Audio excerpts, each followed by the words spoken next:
folks, heading to the Susquehanna. Believe it or not, it's October, well into October, and this is like, I think only the 4th trip to the Susquehanna this year. It is my home water, but I travel extensively, and means I'm not on my home water very much. So I'm looking forward to several days in the next week up here. The native watercraft big bass power hour is a week from today, and I don't need to pre-fish, but I am going to fish that tournament. I don't know. There's a bunch of friends up here that I want to hang out with, and I want to fish and just enjoy this time of year. We have had some frost, and things are transitioning. The leaves on the trees are still a lot of green, but it's transitioning to oranges and reds. It's pretty, and they start eating pretty good this time of year.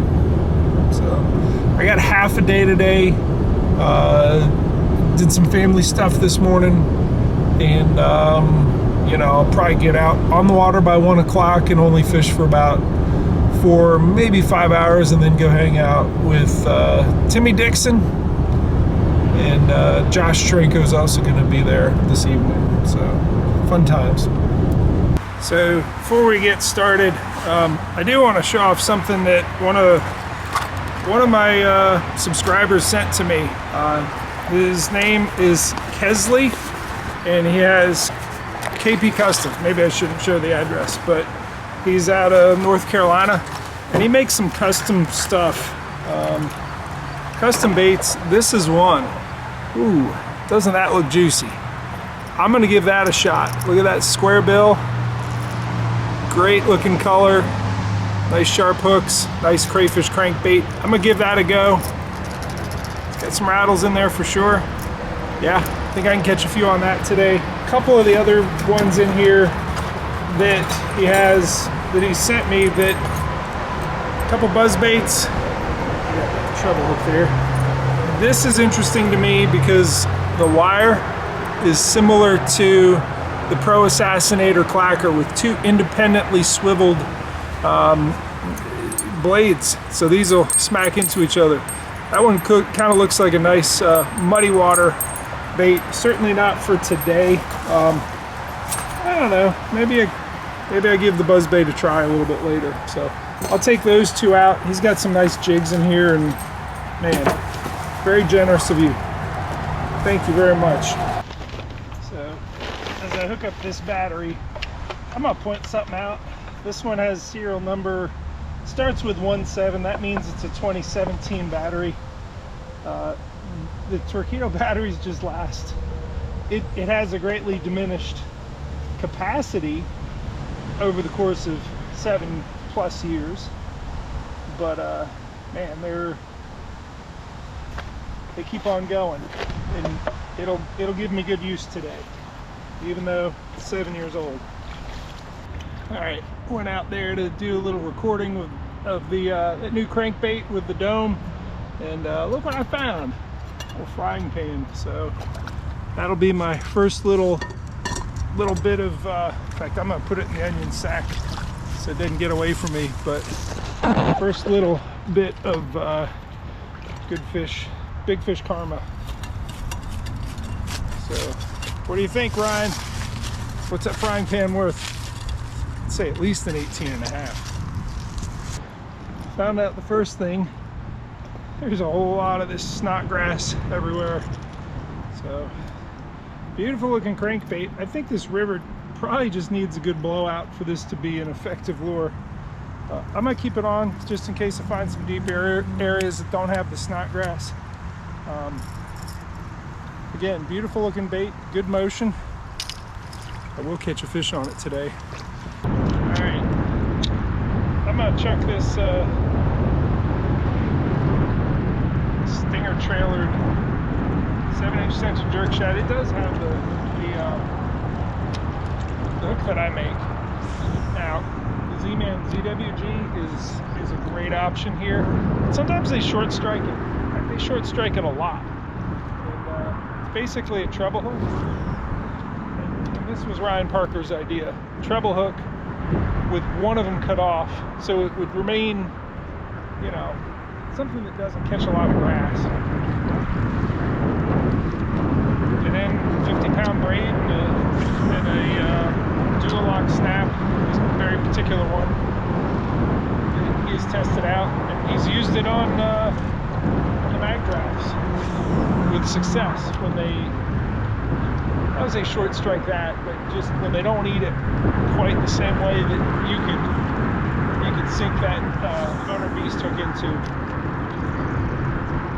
Just a little bit of extra measure, and yep, I'm gonna land this one. I'm already learning something about this rig. Do you see the one that on the top there that I cut off? That keeps catching this line, this braided line that makes the stinger hook. It catches it mid-air. So I think when I get back home, I'm gonna take some of these and just grind them. Yeah, put that sheared off, or that cut off part of the treble hook that makes it 2 hooks instead of 3. Put it on the grinder so it just does not catch the line that it's tied to. Yeah, that's what happens when it's fouled up. Interesting. Turn up the volume. There's a good one.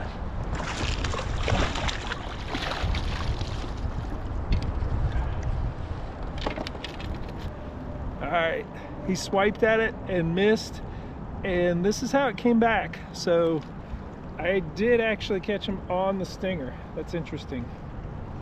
That's successful, and I totally viewed my pliers now.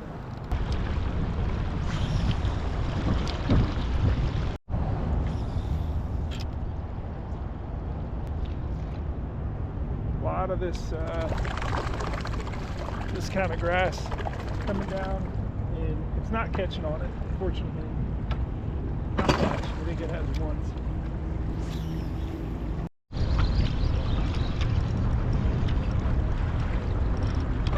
Oh, that's so much fun watching them jam it.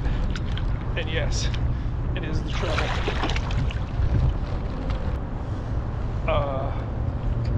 Yep, I broke off one of the 2 trebles in his mouth. He's not even that big. Look at that. Jeez. All right. Maybe. Yeah, I gotta pull that out for you, buddy. I gotta get another one of these rigged. It's just that left. All right, I'll get this out of your mouth. That was I think a 4. He wasn't even that big, man. Oh, man. All right, let's rig up another. That's what we're dealing with. That's the treble. Come down, there's this little duo lock snap. You're gonna need the pliers, like, just to get these things open. These were not fun to tie up, and the toughest part was just getting them the right length with this 50-pound braid. Like, I think the first one I just left it short, and I said, good enough. And then I looked at it on the bait, and I'm like, it really doesn't help me that much. And I made it the right length on the next one, and it took me like four ties. Just kind of dangling off. I'm gonna close that. And I am fishing the whole thing on straight braid. Looks like I gotta re-rig the main hook, which, you know, I've only caught 2 so far, but neither of them have been with that part of it. I guess there's 120 degrees between each. Maybe this is what I'm doing wrong. I'm squeezing 2 of them to be the right, narrower, and maybe that's what weakened them. I bet you that's what weakened them. Maybe I just need to get little mini frog hooks. But I'm cutting this off. Just mashing down that one part that would have stuck up. We're gonna lay that Duolock snap on the side of the fish's face. We're skin hooking it just to keep it from flopping around. All right, so that's it.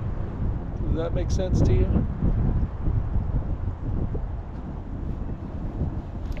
Hopefully I don't break this hook right away.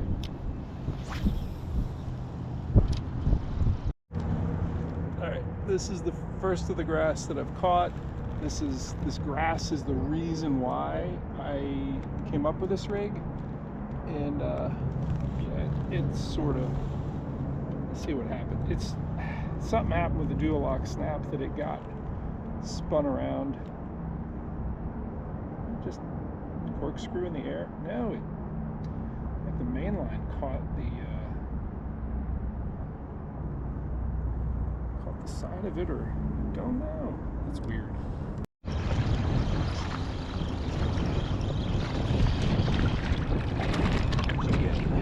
You got the main hook. Alright.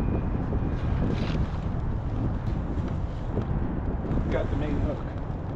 Well, that is convenient. Alright. Put the crankbait on. And a little bit deeper water. And got that one on it. Nice.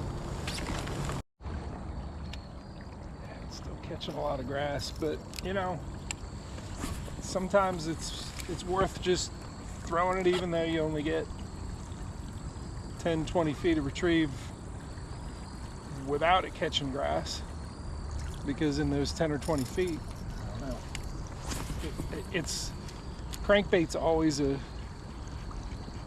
really terrific bait anywhere that crayfish in particular are the dominant forage. Where I leg press the torpedo to go in the up position. So we get to the other side and drop it back down and let it eat. Not in there quite yet. Yeah, maybe I am.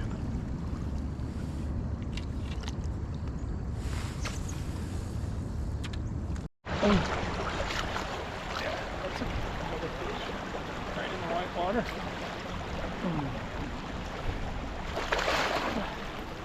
And we were on the treble, on the stinger. Good. Stinger fish. Just one of them. He's got the black on his lips. That stuff's starting to happen. Alright, see you guys. Alright, so the stinger's catching them, but so far its hassle factor is a little bit high, between the Duolock snap being goofy and I don't know, like the treble breaking on very small fish. I want to experiment with other hooks. I'm gonna dig around. Hopefully I got a pack of the octopus hooks that I was nose hooking the flukes with Josh earlier in the year. Let's dig around and I can make another one. I got, you know, the 50-pound line on the Surtape. I'll pull some of that off, just tie it up and see if that does anything different. I'm really not concerned with catching a lot of fish, a big fish this afternoon. It's just a short trip. This is more, hey, let's get out there and experiment with some new stuff and learn some things. And hopefully if I learn some things in time for that native watercraft tournament, you know, what I learned today might help me a week from today. We'll see. All right, this looks awful.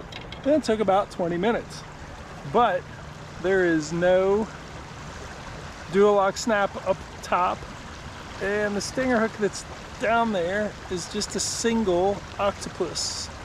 So I got the 50-pound braid and tied directly to the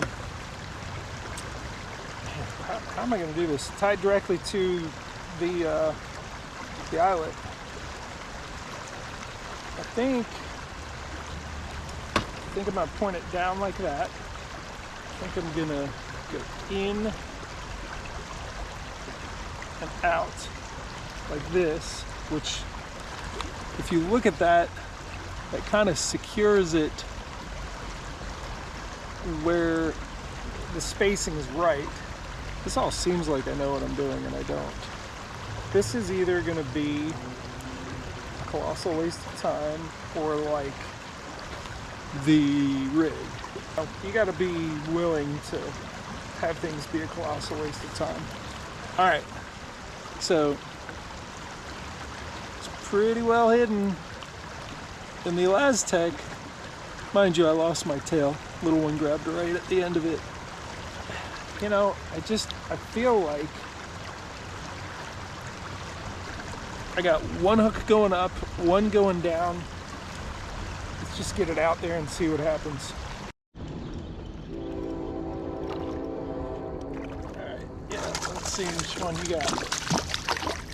You got, I don't know, you keep moving. No, you got the main hook.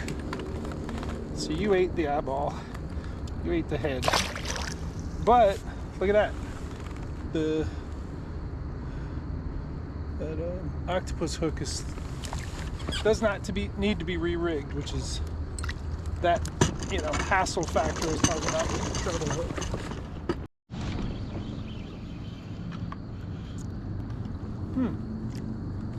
Yep, I think you're on the stinger. Yep, look at that. Cool.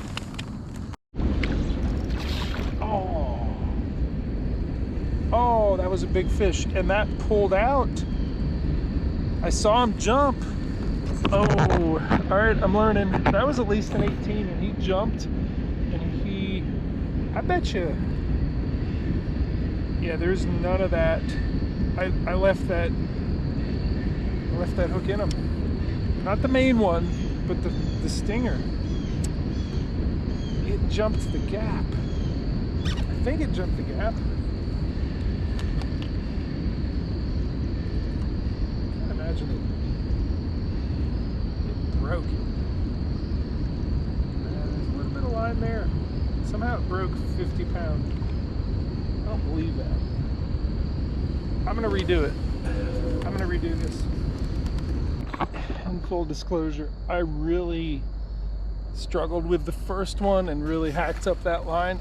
And that fish probably did break that 50 pound braid because I had picked at it a couple different ways with a little hook tool on these clippers, and I probably ripped it apart, but we'll see. I got it rigged back up. I'm gonna give it another go. That isn't totally straight. I gotta straighten it out. But it's variable. Like every time I tie this, it's a different length from, I got bugs on me. Spiders probably. It's just a different length each time, which is maddening. So, failure is a gift. I just failed to catch that fish. It is a gift. Failure is a gift. You just have to figure out how to unwrap it. And I'm unwrapping it in diagnosing what went wrong. Learning. The lesson, that's the gift. Really not the failure, but the failure is how you get it. Let's go get some more lessons. Failure. Embrace the failure. I just missed one right there. Oh, how? I mean, I felt him. I saw the wake. Like I felt him hit the lure. Two really good hooks in there. How do you not get hooked? I gotta start thinking about getting off the water. I know Timmy had texted, said he's getting off the water around 6. It's about 5:30, and if I cut and run all at once, I think I could be back to the ramp at 6. Yeah, I'm gonna fish my way back though. Going upstream a little bit. Got some good water to check out on the way back.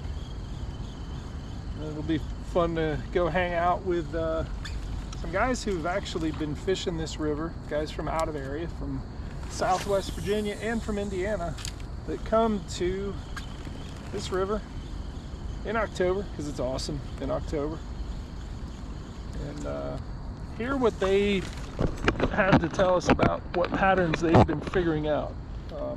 I did a little interview with them, just say, all right, what have you caught? I know Josh did exceptionally well a few days ago. I think he said he got 3 of them 20 or better. Ooh, come on. Could you hear all of that happening?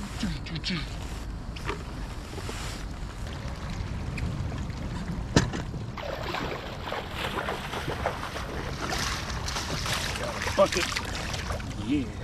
Almost back to the launch. It is totally worth turning around.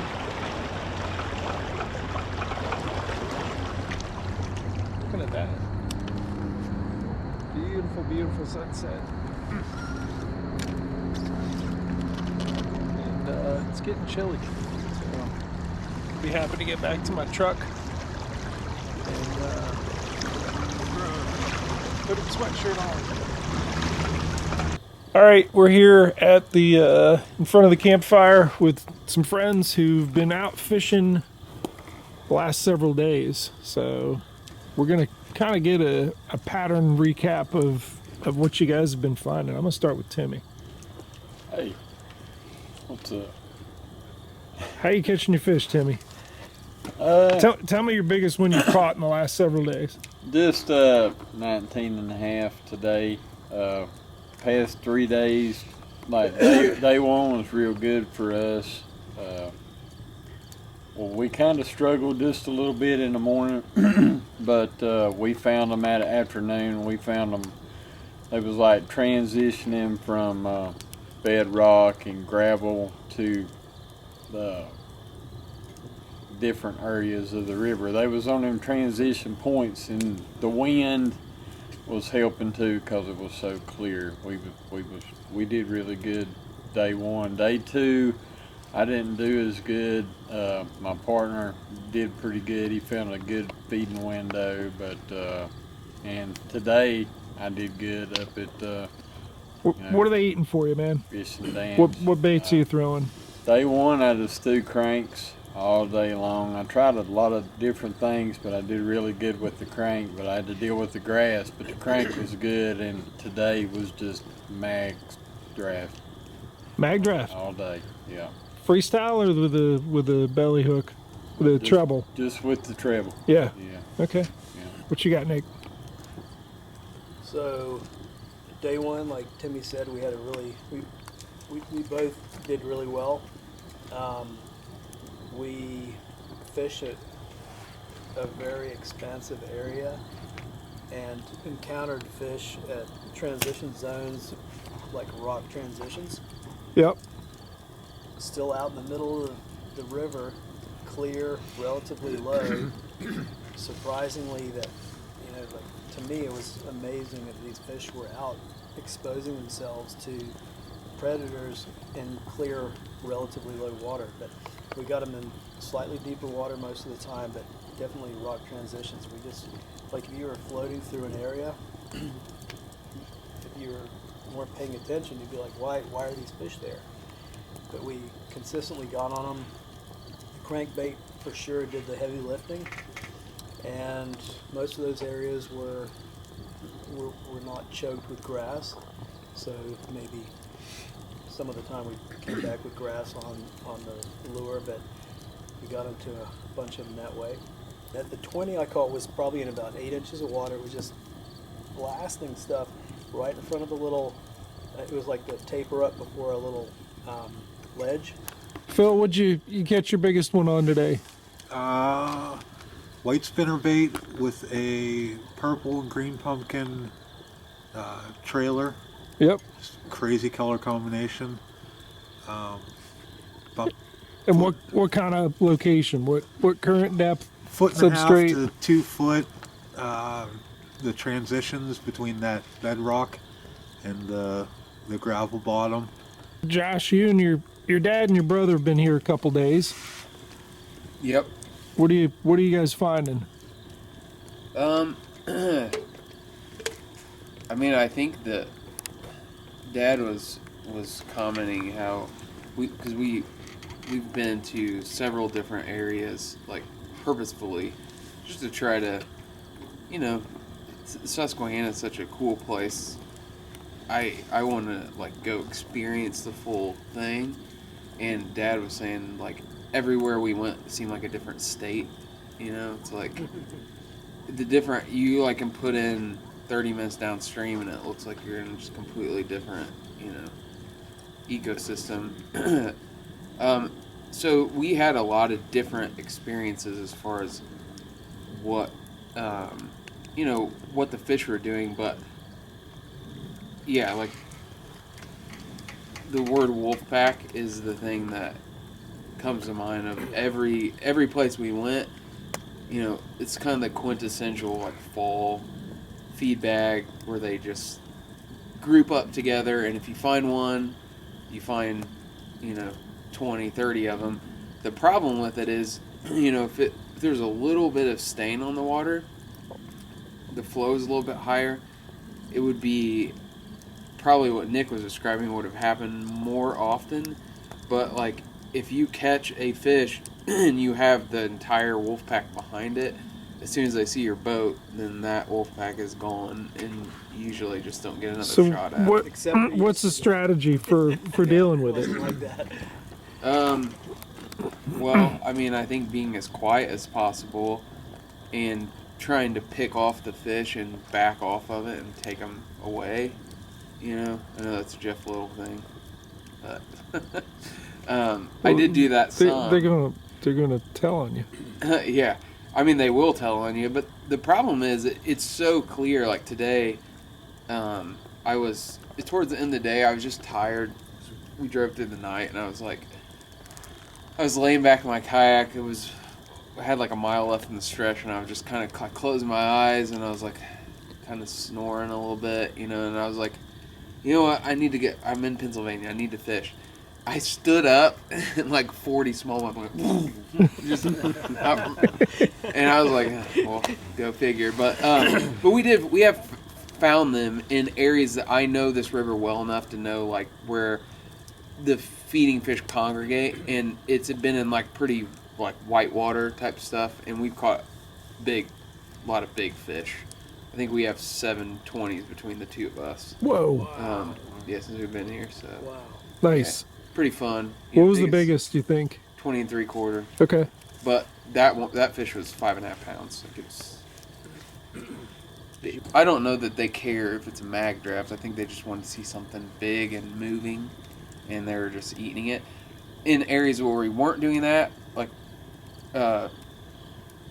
honestly, I've caught most of them on that prototype bait they've been thrown. Nice. So, yeah. I caught 3 of the 20s on that, actually. So my main goal out here is to come test that prototype and see how many fish I could catch on one. So Wisconsin wasn't enough of a test? Well, we've done a lot of changes to it Okay. since then. I haven't had one single one fly off the hook.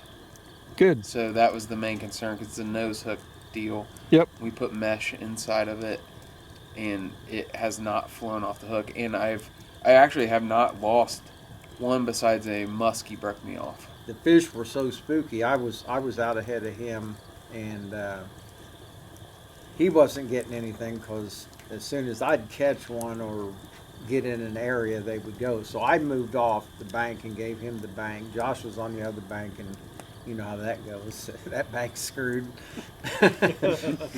So out in the middle, it was a little harder. You know, if you could find some deep holes and stuff, you could get a bite or two.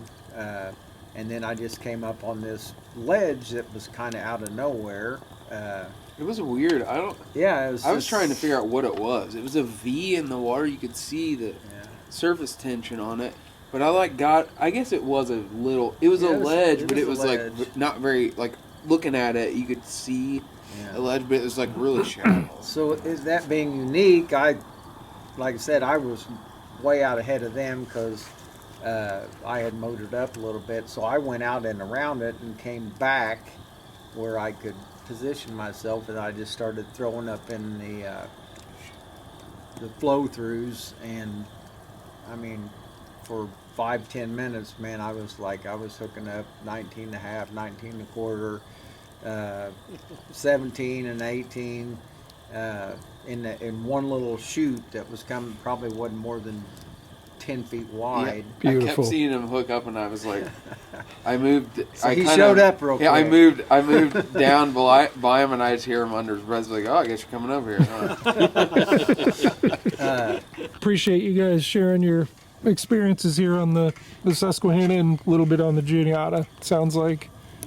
And I don't know, you guys heading back down to Virginia and North Carolina tomorrow, or Tomorrow morning. heading home? Morning. Okay. Yep. You guys sticking around a little longer? Till Monday. We're fishing tomorrow. Okay.